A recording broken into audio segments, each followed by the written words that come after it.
सुस्वागतम दोस्तों। आज हम कक्षा 8वीं से एक कविता लेकर आपके समक्ष उपस्थित हैं, जिसका शीर्षक है दीवानों की हस्ती और इसके कवि हैं भगवती चरण वर्मा जी।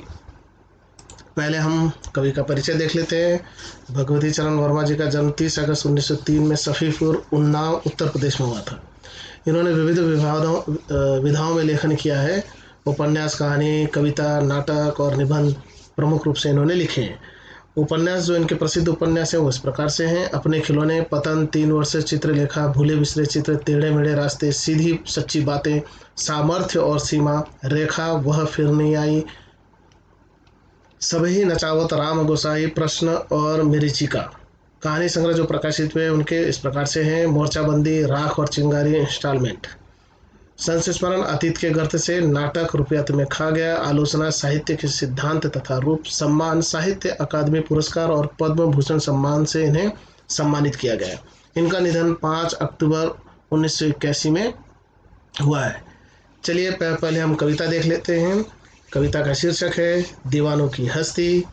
इस प्रकार से है: हम दीवानों की क्या हस्ती, हम दीवानों की क्या हस्ती है, आज यहाँ कल वहाँ चले, मस्ती का आलम साथ चला, मस्ती का आलम साथ चला, हम धूल उड़ाते जहाँ चले, हम दीवानों की क्या हस्ती, आए बनकर उल्लास अभी, आंसू बनकर बह चले अभी, आए बनकर उल्लास अभी, आंसू बनकर बह चले अभी, सब कहते ही रह गए अरे, सब कहते ही रह गए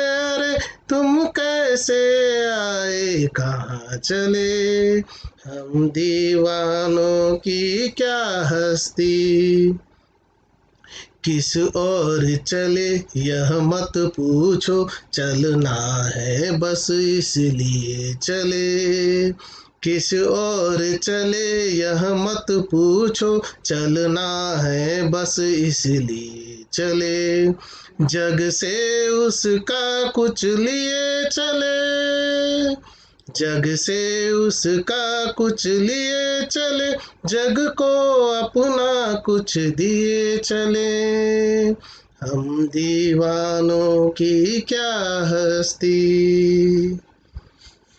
दो बात कही दो बात सुनी, दो बात कही दो बात सुनी, कुछ हंसे और फिर कुछ रोए, कुछ हंसे और फिर कुछ रोए, छक कर सुख दुख के घूंटों को, छक कर सुख दुख के घूंटों को, हम एक भाव से पिए चले, हम एक भाव से पिए चले, हम दीवानों की क्या हस्ती,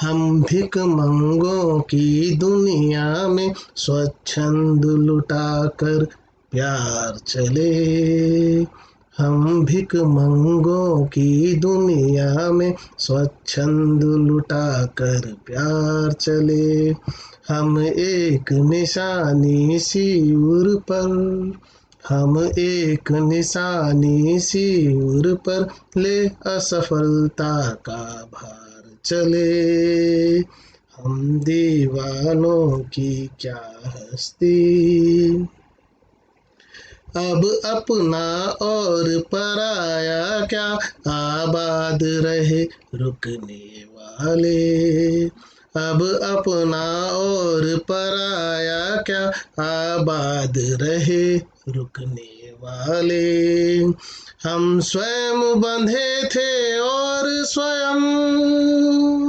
हम स्वयं बंधे थे और स्वयं हम अपने बंधन तोड़ चले, हम दीवानों की क्या हस्ती है, आज यहाँ कल वहाँ चले। मस्ती का आलम साथ चला, मस्ती का आलम साथ चला, हम धूल उड़ाते जहाँ चले, हम दीवानों की क्या हस्ती। चलिए इसका सरल अर्थ समझ लेते हैं हम। सर्वप्रथम हम शीर्षक की तरफ ध्यान देंगे। यहाँ शीर्षक में बताया गया है दीवानों की हस्ती। सबसे पहले कवि ने दीवाने किसे कहा ये समझ लेते हैं। कवि ने इस काव्य की पंक्ति में दीवाने स्वतंत्रता सेनानियों को कहा है, जिन्होंने स्वतंत्रता दिलाने के लिए अपने योगदान को दिया है, स्वतंत्रता दिलाने के लिए अपने प्राणों की आहुति दी है। ऐसे लोगों को कवि ने दीवानों कहा है। वैसे आमतौर पर दीवाने जो होते हैं, जो वो धुन के पक्के किसी एक ही चीज के पीछे दौड़ने वाले लोग होते हैं। और हस्ती का अर्थ होता है अस्तित्व या व्यक्तित्व। चलिए काव्य पंक्ति की ओर ध्यान देते हैं। हम दीवानों की क्या हस्ती है, आज यहाँ कल वहाँ चले, मस्ती का आलम साथ चला, हम धूल उड़ाते जहाँ चले। कवि कह रहा है कि हम दीवाने, हम स्वतंत्रता सेनानियों की क्या व्यक्तित्व है हमारा, क्या अस्तित्व है हमारा। हम आज यहाँ हैं तो कल कहीं और चले जाते हैं, और हमारे साथ मस्ती का आलम साथ में चलता है। आलम अर्थात संसार, मस्ती अर्थात खुशी या मजा। हमारे साथ खुशियाँ साथ चलती है, संसार भर की खुशियाँ हम साथ लेकर चलते हैं, और हम जहाँ जाते हैं पैदल जाते हैं और धूल उड़ाते हुए जाते हैं। आए बनकर उल्लास अभी, आंसू बनकर बह चले अभी, आए बनकर उल्लास अभी, आंसू बनकर बह चले अभी, सब कहते ही रह गए अरे, तुम कैसे आए कहाँ चले। कवि कह रहा है कि हम जब जिस जगह पर कहीं जाते हैं तो वहाँ पर खुशियाँ ही खुशियाँ छा जाती है। वैसे स्वतंत्रता आंदोलन में जब स्वतंत्रता सेनानी, सशस्त्र स्वतंत्रता सेनानी जो हथियार लेकर स्वतंत्रता दिलाने का प्रयास कर रहे हैं, ऐसे कुछ स्वतंत्रता सेनानियों के चित्र आपके समक्ष हैं। और हम सभी जानते हैं कि हम स्वतंत्रता अंग्रेजों से चाहते थे। अंग्रेजों ने जो हमारी स्वतंत्रता छीन ली है, उनसे हम अपनी आज़ादी वापस लेने के लिए संघर्ष कर रहे थे। और ऐसे में ये स्वतंत्रता सेनानी जब किसी गांव में पहुंच जाते थे तो वहां पर उल्लास का माहौल हो जाता था, सब खुशियां ही खुशियां छा जाती थी, प्रसन्नता छा जाती थी। और जब वो वहां से उस गांव से निकलते थे तो सभी की आंखें नम हो जाती थी। क्या पता इसके बाद फिर मुलाकात हो ना हो। सब कहते ही रह गए कि अभी तो आए थे आप और तुरंत वापस चले गए, जा रहे हो, तुम कहाँ से आए थे और कहाँ जा रहे हो। हमारा लक्ष्य सिर्फ एक ही है और वो है स्वतंत्रता। दीवानों का लक्ष्य सिर्फ एक ही था, स्वतंत्रता। लेकिन इसके लिए किस जगह पर जाना है, कैसे जाना है, ये उनकी दिशा निश्चित नहीं थी। बस वो चल पड़ते थे मंजिल की ओर चल पड़ते थे। किस ओर चले यह मत पूछो, चलना है बस इसलिए चले, जग से उसका कुछ लिए चले, जग को अपना कुछ दिए चले। कवि कह रहा है कि किस दिशा की तरफ चलना है ये हमें पता नहीं है, बस चलते चलना है। और अगर हम नहीं चलेंगे तो स्वतंत्रता के पास जल्दी नहीं पहुंच पाएंगे, स्वतंत्रता जल्दी प्राप्त नहीं कर पाएंगे। इसलिए ये जो स्वतंत्रता के दीवाने हैं बस चल रहे हैं, चलते चले जा रहे हैं। और जब ये चलते हैं तो जग से उसका कुछ लिए चले, जग से कुछ ले रहे हैं और जग को कुछ अपना कुछ दे रहे हैं। वैसे कवि कहता है कि ये जो संसार है, ये संसार जब लोगों से मिलता है तो बड़ा प्रसन्न होता है, और जब आगे बढ़ता है, आगे चले जाते हैं ये लोग सब, तो फिर सब दुखी हो जाते हैं।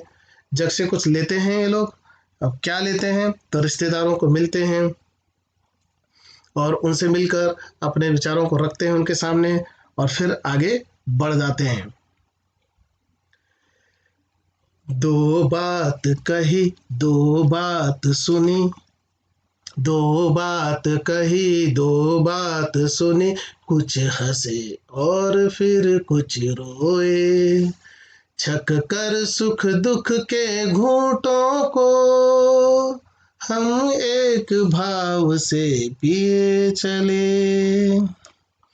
यहाँ बहुत बड़ी बात कवि कह रहे हैं कि हम लोगों से मिलते हैं तो दो बातें अपनी कहते हैं, उनकी दो बातें कुछ सुनते हैं, और जब हमसे कुछ मिलते हैं हम तो सब खुश हो जाते हैं, और जब हम वहाँ से निकलते हैं तो सब रोने लग जाते हैं।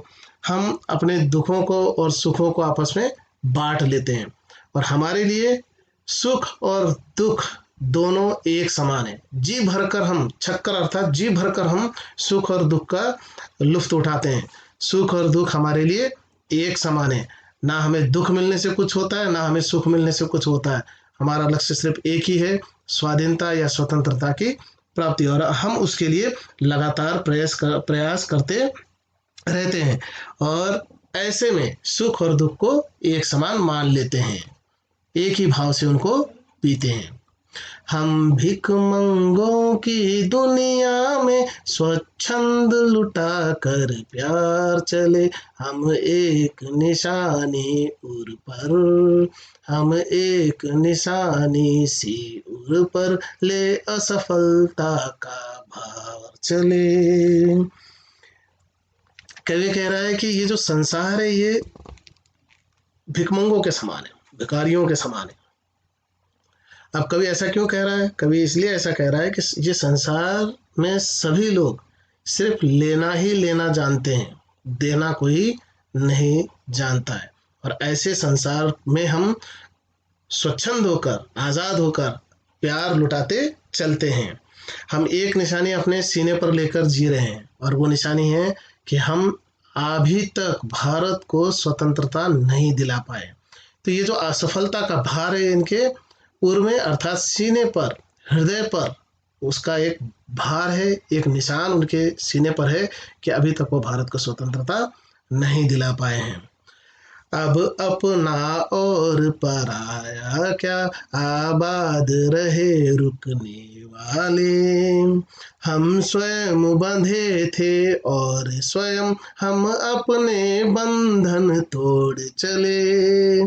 कभी कह रहे हैं कि हमारे लिए अपना और पराया कुछ नहीं है, हमारे लिए सभी लोग एक समान है। धर्म, जाति, पंथ, संप्रदाय, इसका हम पर कोई प्रभाव नहीं पड़ता। हमारे लिए सभी लोग भारतीय हैं, और हम सबके साथ मिलजुल कर रहते हैं, और ऐसे में हमें चाहते हैं कि हमारे बाद हमारे भारत के लोग आबाद रहे। आबाद का अर्थ होता है बसे रहे, एक जगह पर सुख पूर्वक रहे। हम स्वयं बंधे थे और स्वयं अपने बंधन तोड़ चले। हमने भारत में रहने वाले सभी लोगों के साथ रिश्ते और नाते बनाए थे, हम स्वयं उनके साथ जुड़े थे, और अब जब स्वतंत्रता प्राप्ति के लिए बलिदान की आवश्यकता है, ऐसे समय पर हम सारे बंधनों को तोड़कर हम स्वयं जा रहे हैं। तो हम स्वयं लोगों के साथ जुड़े थे, और उनको स्वतंत्रता दिलाने के लिए हम अपना बलिदान देकर स्वयं ही सारे बंधनों को तोड़कर जा रहे हैं। तो कवि ने बहुत अच्छी बात कही है। हम देखते हैं कि सीमा पर रुके हुए जो हमारे फौजी भाई हैं, वे भी सभी के साथ जुड़े हुए हैं, अपने रिश्तेदारों के साथ जुड़े हुए हैं, और पूरे भारत को एक ही रूप में देखते हैं, भाई और बहन के रूप में। वो ना तो धर्म, जाति, पंथ, संप्रदाय में भेदभाव करते हैं, और ना ही किसी को अलग मानते हैं, सबको एक समान मानते हैं। लेकिन जब बलिदान देने की बात आती है तो वो स्वयं ही अपना बलिदान देते हैं, अर्थात अपना रिश्ते नाते खुद जोड़ते हैं, और खुद ही उन बंधनों को तोड़कर चले जाते हैं देश के हित में। तो कभी उस समय स्वतंत्रता आंदोलन में भी इसी प्रकार से लोग हमसे जुड़े थे, और स्वतंत्रता दिलाने के लिए अपने प्राणों की आहुति देकर सारे बंधनों को तोड़कर चले गए थे। चलिए शब्दार्थ देख लेते हैं। दीवानों, जैसे मैंने आपको प्रारंभ में बताया, दीवानों का अर्थ यहाँ पर स्वतंत्रता सेनानी है, लेकिन दूसरा एक और अर्थ है अपनी ही मस्ती में रहने वाले लोग, अपनी ही धुन में रहने वाले लोग। हस्ती, अस्तित्व या व्यक्तित्व, मस्ती, मौज, आलम, दुनिया, उल्लास का अर्थ है खुशी, जग, संसार, छक कर, तृप्त होकर या जी भरकर, भाव, एहसास, विचार या ख्याल, भिखमंगो भिखारियों, स्वच्छंद, आजाद, निशानी, चिन्ह, उर का अर्थ है हृदय, असफलता जो सफल न हो, भार अर्थात बोझ, आबाद बसना, स्वयं खुद। धन्यवाद आप सभी का। मिलते हैं फिर नए एक वीडियो के साथ। धन्यवाद।